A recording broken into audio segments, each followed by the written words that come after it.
In this video, I take an enforced break from racing to solve some rather pressing technical issues that were stopping me from racing at all. Join me to see the problems I faced and the solutions I found, and all from an older gamer's perspective.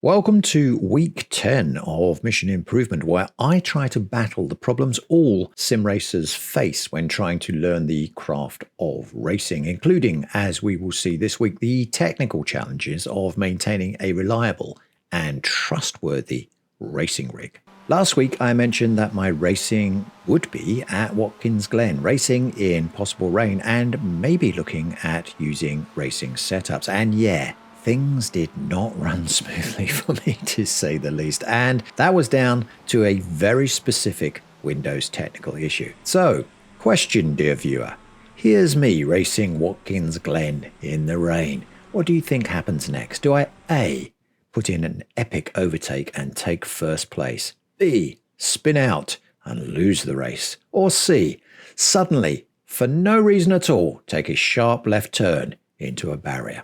If you voted C, you have probably experienced the same issue as me, where your car inexplicably steers to the left, even though the direct drive wheel in your hands is pointing somewhere else. So what is happening here? Why did my car do this? Not only in this race, but here. And here as well. Notice the wheel jerks hard over to the left in a very unnatural fashion. I've seen this before from other drivers in other races, so anecdotally at least, it's interesting to find out why this happens. And also I needed to solve this issue if I wanted to use my rig for racing ever again. Eventually, I tracked down the problem to my PC, randomly deciding to stop receiving data via a USB cable, and for some reason, iRacing interprets this as a sudden, dramatic lunge to the left. Why does iRacing do that? Don't know. Why did Windows stop taking data from my Moza R9? Well, I do at least know the answer to that, and I wanted to spend this week's Mission Improvement video sharing that solution with you. Mostly because if I want to improve my racing, I really need a rock-solid setup to back me up, and also I wanted to share that solution to this problem with you so that perhaps if you need that answer, you can shortcut directly to it and not have to dance around looking for the solution like I did, and wasting precious racing time delving into the depths of Windows. I hate computers, parentheses, tra-la-la. Solving sim racing computer problems. USB devices are both wonderful and often a huge pain in the backside. I have complicated my own USB setup because my racing rig is nowhere near my PC, and as such, I need to run USB cables up and over a door, along a skirting board, and into my PC, which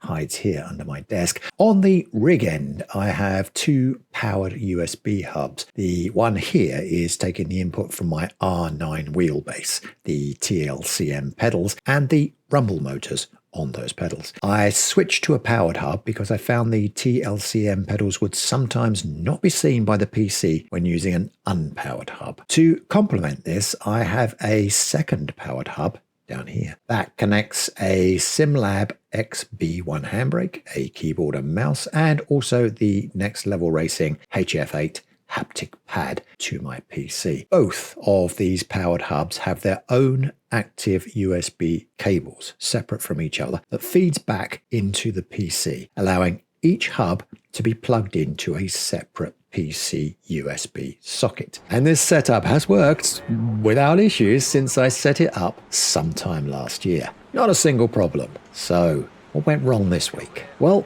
it was a user error by the older gamer. What happened was I needed to add another USB device to my computer, and this one didn't have a very long cable. So I moved a cable, the one that actually connects my wheelbase to the PC, to another USB plug on the back of the computer, so I could add this additional USB device with the shorter cable. And swapping the USB cables around like this unleashed utter chaos. And this happened To solve this problem, I examined the USB ports in the device manager, but to do this effectively when tracking down USB device problems, it's best to change the view here to devices by container so that you can actually see each USB device and which USB port that device is attached to. That's very important. Once I had that displayed, I was able to open the one servicing the Moza R9 and then click on the USB input device to show the properties screen. Here, I could click on the Power Management tab, and straight away I saw that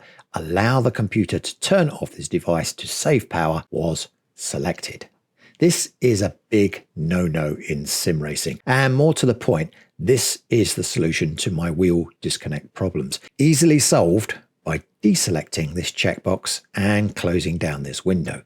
No reboot is necessary. The thing is, I am pretty sure that in the past I deselected this little innocuous looking box, as this is a well-known issue with USB devices and something I always do on every PC I build or use. However, here it was again, ticked. And so the question is, how did it reactivate? And the answer, don't know. Maybe a Windows update switched it back on. Maybe just Windows is being Windows.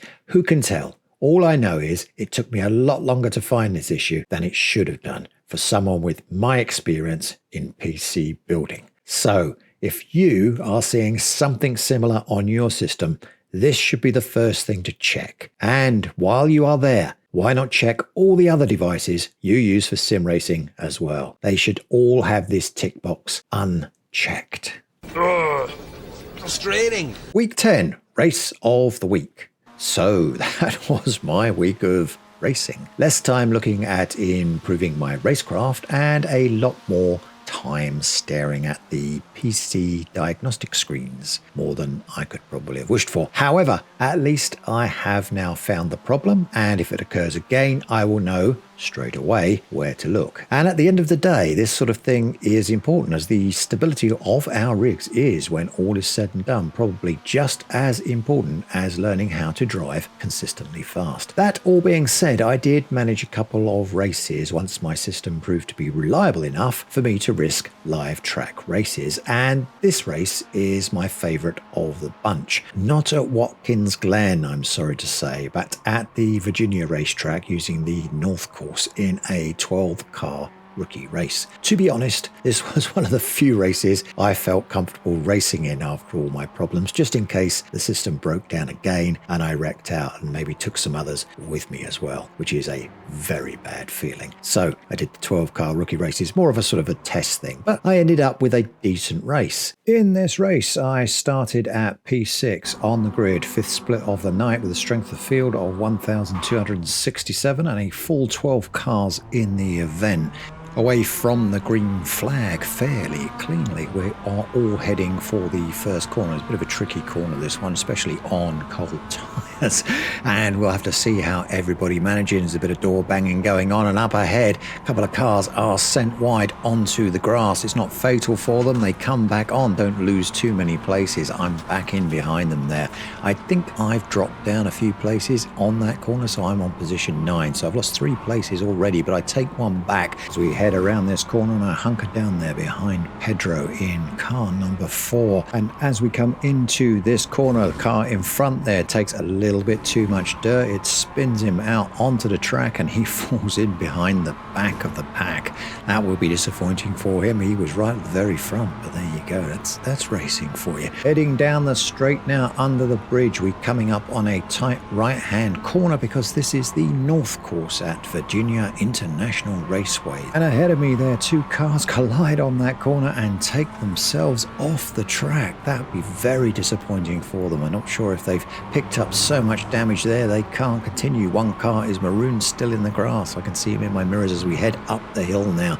We're heading up towards the very top of the Helter Skelter, and this is a tricky set of downhill bends. You have to be careful here, otherwise you will be wandering across the grass at the bottom, crashing into the fence, and your race will be over. I've managed to get the hang of this corner, more less than more, but most of the time I get round it okay. This time I'm a bit further back than I would have liked. There's no drafting for me, which is shame really, because this straight, excellent for drafting, it really is, although that can of course be a double-edged sword if somebody is close behind you. Heading into turn 1 of lap number 2, and ahead of me there, somebody overcooks that corner and spins out right in front of me, but I managed to avoid him, get round, and yeah, I've gained another place. All of a sudden, I'm up to 4th. It's pretty good, but I think I can do better. I think I can catch Pedro up ahead there in car number 4 and possibly bag a 3rd. I'm not too sure if I can get much further than that. Places 1 and 2 are very much up there in the lead. They're putting in some stonking laps. They are going to be difficult to catch unless they come off or take each other off, in which case it's anybody's race again. Here we are coming into this troublesome corner. I like to take this one wide and then do a late apex as we come in here, because it's deceptive how little track there is there on the exit, and if you dig in too deep on that, it will take you out. I came across this course earlier in the week and somebody was so far out in the grass it distracted me. I ended up going off course myself. Which just goes to show you should keep your eyes on the road. We're coming now into the Helter Skelter again. I've got Colin in car number 2 in the red there, very close behind me. He seems to have caught me with no trouble at all. We're well ahead of the pack, but I am worried that Colin will at some point try to sneak past me. He's not doing the helter-skelter quite as well as me, and as we come down on the straight there, I've got a little bit of room between me and Pedro, but quite a lot of room between me and Colin. Lap number 3. Pedro's taking the negative line into that corner, very wise, forces me wide, and I'm not able to gain any places there. But behind me there, Colin, he goes for the late braking to try and catch a little bit of room between me and him, and it means he goes wide and he loses a little bit of distance. Soon catches it up though. He is a quick driver, and really I do need to get ahead of Pedro if I want to keep Colin out of my hair permanently. I really do. How I'm going to do that, I don't know, because Pedro, he's driving kind of erratically. Sometimes he's driving really brilliantly and he's surging ahead of me, and then other times he's really messing up corners and I'm catching him. The real problem though is that it's slowing me down ever so slightly, and this is giving Colin the chance to try to sneak past me. There aren't many overtaking chances on this course, it has to be said. You really gotta take your life in your hands and go for it, but in these twisty turn bits I would advise against it, otherwise you'll probably take yourself and the car you're overtaking off the course. We're into the Helter Skelter again now, heading downhill in this tumultuous part of the course that can make or break a race depending on how well you come out of the bottom corner there. I come out reasonably well, but Colin in car number 2 in the red there does it a lot better and closes the gap between me. Up ahead though, car number 8 in second position must have come off the track or done something disastrous. More pressing than that, as we enter lap number 4, is Colin screams down the inside of me and takes this corner away from me, forcing me wide and leaving me no room but allowing him to overtake. But I hang on to his back bumper for all my life, and as we reach the next corner I attempt to take that place back again. There's not enough room to do it, but I'm still hanging on to him. I'm not giving up easily. I'm not giving this up without a fight. These corners are not ideal for overtaking, but I'm staying there. I'm hanging on to him. I'm forcing him to go a little bit wider than he would want, and he's off track there, allowing me to come through these tight chicanes and take the lead in front of him, regaining that place back again so that I'm back again in 4th place. He's fallen back on that off track, but he's soon catching me again. I really do need to put my foot down if I'm going to stay ahead of him. Look, he's closed that gap already as we're heading uphill towards the top of the roller coaster ahead of me there. Pedro is still hanging on to place number 2. I'm not sure how long he's going to hang on to that for. Car number 8 is very swift. I'm pretty sure he's going to get that back without too much delay. And we're coming now into the Helter Skelter, and Colin is hanging on to my back bumper, but I'm fighting my line for all I'm worth. I'm trying not to let him pass, but it's tricky here as we come out the bottom of the Helter Skelter. I'm a little bit cleaner than him, and I've got a better run towards the start-finish line. He might be within drafting range. It's difficult to tell you, or it might just be outside of it. But as we come up to the start-finish line there, I am ahead of him. This is lap number 5. We've got about 4 laps ahead of us now. Heading into the corner there up ahead, I can see that Pedro now has slipped back to 3rd place. As I predicted, car number 8 has regained 2nd place. He's a very fast driver. I didn't see any chance for Pedro to hang on to that place for too long. Now the question is, how long can I hang on to 4th place here with Colin chomping at my bumper? It's really quite unnerving. Every time I go around a corner, I see a red car flashing backwards and forwards in my mirrors, and it is very distracting, and I'm trying not to drive in my mirrors and head forwards. I want to really catch up Pedro if I can. As I say, Pedro does tend to drive a little inconsistently, so that does mean that even though he's a long way off into the distance there, I feel certain that at some point he's going to make a big enough mistake for me to catch him up. I'm going to be able to overtake him. And if I can do that, then I've got Colin off my back for good. There's not that much left of the race. I'm pretty sure if I can get ahead into 3rd position, I can claim that to the end of this race. And we come into the top of the helter-skelter again, heading downhill. Colin is all over me. He's so close. It's a great driver though, because he hasn't collided with me once. He hasn't won one single 0x on my back bumper. That's a sign to me of an excellent driver. And as we head into the home straight, he is definitely within drafting room now. We're heading up towards the start-finish line. He is definitely going to try and overtake me here, and there he goes for it. And on lap 5, I'm forced over onto a negative line heading into turning number 1.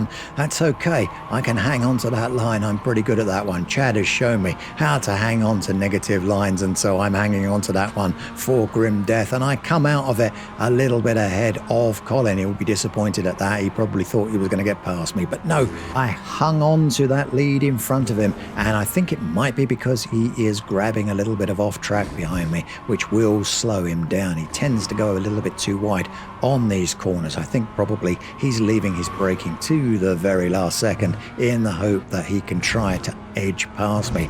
It's not working all the way around there. It's working enough to keep up with me, but it's not working enough to get past me. If I can hang on to that philosophy of being able to keep him at bay through his own mistakes, then yes, I will be able to claim this 4th place. And if I can catch Pedro ahead of me there in car number 4, I will be able to get a wonderful 3rd place. But let's not get ahead of ourselves. First of all, we've got to survive Colin coming up on me again as we head down the helter-skelter. Ahead of me, I think Pedro is making a few more mistakes now as we head downhill, and the gap between us is closing. I'm down to 70 meters behind him, 1.5 seconds. Oh, I do a little slide there as we come out of that corner. I really shouldn't have done that, because that's allowed Colin to get an even closer draft on me. There's no way I'm going to be able to hold him off on this corner, so I'm going to hold this negative line all the way to turn number 1 as we head into lap number 7. I think we've got about 2 laps of this race left, and we go around tight, hanging on. Yes, I'm holding on to the position, and Colin cannot make that overtake. He must be very frustrated now. He's tried a number of times to get past me there, but the negative line trick from Chad is paying dividends today. I cannot believe how much I'm using that negative line tactic, shall we call it, instead of a trick. How many times I'm using that negative line in this particular race, and it's paying off. I'm really pleased with it. It just goes to show that if you find out how to race, if you train how to race, you will get better, you will improve. Mission improvement to me is all about this. It's all about the small things, the tiny little details that lead you towards being able to hold your own in these very tight, exciting situations. This to me is what iRacing is all about. This is what sim racing is all about. These close car battles where we're inches away from each other but not making contact, and able to respect each other's racing line to the point where we still want to get past the other driver, but we don't want to wreck them out. That to me is a great sim racing experience. And we're coming down now on the home straight. And again, Pedro, a little bit closer to me now. He's less than 40 meters away, not within drafting range, but Colin has definitely got some drafting from me. It's lap 8. It's the white flag. This is the last lap. It's do or die for Colin now. He's got to try and get past me on his corner, and he takes impact. He takes impact off my back bumper, and it takes him out of the race. No, he's back on again. He's back on the track, but he's well behind me now, falling behind, 90 meters behind me. He's in fact being caught by car number 1. That's a very disappointing position for him, but that now takes the pressure off me and also puts the pressure back on Pedro. He's probably seen that accident happen and realized that now I'm fully focused on catching him, and it's the last lap, so the pressure is really on Pedro to hold on to his driving line, to make sure he doesn't make any mistakes, and he's made plenty of those in this race. But this is the last lap, the last few corners. He desperately shouldn't do that. Behind me there, car number 8 collides with Colin and takes him off the track. Oh, that's a terrible ending to the race for Colin. I'm really sad to see him go out. He's an excellent driver and he drove really, really well behind me, and it's so sad to see him crashing out there in the background. And we come down the helter-skelter for one last time. Ahead of me there, Pedro, he squirrels a bit on that corner, takes a little bit of an off-track. It slows him down enough that I can come stonking past him now. And I'm through and I'm past him. I'm in position number 3. He slots in behind me, hoping to take some drafting from me, see if he can retake it, but it's all too late now. There's the checkered flag, and I am through into place number 3. Poor old Pedro, just to settle for 4th place. That was an exciting finish to that race. I'm sorry to see Colin go off there. I think there he is crashing again at the end. That is really sad for him. He must have got quite a few X's for that. But that was an exciting race, and I really enjoyed it. And I think after all the technical problems that I've suffered this week with my PC and my rig, I really deserved that 3rd place. Gosh, I did enjoy that. Conclusions. Season 2 of 2025 has seen me dealing with some troublesome PC technical issues. I have had this season more problems with sim racing related stuff than I have had in the last, I don't know how many years of PC gaming. It has been mentally taxing just sorting stuff out instead of racing stuff. On the other hand, these last 10 weeks where I've been applying myself to learning and, more importantly, understanding racecraft have been some of the best weeks of my entire sim racing life. I have simply got so much more out of sim racing since I stopped dabbling and started to take it a little more seriously. And ironically, that level of seriousness has led me towards having enormous amounts of fun and racing the best races I possibly can. So my apologies again that this week's video is not the video that you might have been expecting, and that once again technical issues prevented me from delivering the video I wanted to make. But at least this now exists to help other people who might be having wheelbase disconnects during a race and don't know how to solve it. When I hunted around YouTube, I only found one video, this one here, which I will link below, which pointed me in the right direction of a solution and reminded me of the obvious, which sadly, considering how many years I've been dealing with PCs, I should have remembered a lot earlier. So a heartfelt thanks to Gaming Sessions 77 for reminding me of what I should have remembered all by myself. Next week, I will be, well, I'm not sure, to be honest, where I'll be racing next week. I'm still trying to figure that out. But hopefully next week there will be a video that doesn't start with me talking about the tech problems I've just been experiencing. We shall see. In the meantime, I hope you found this video helpful. And until the next one, race clean, and I'll see you on track.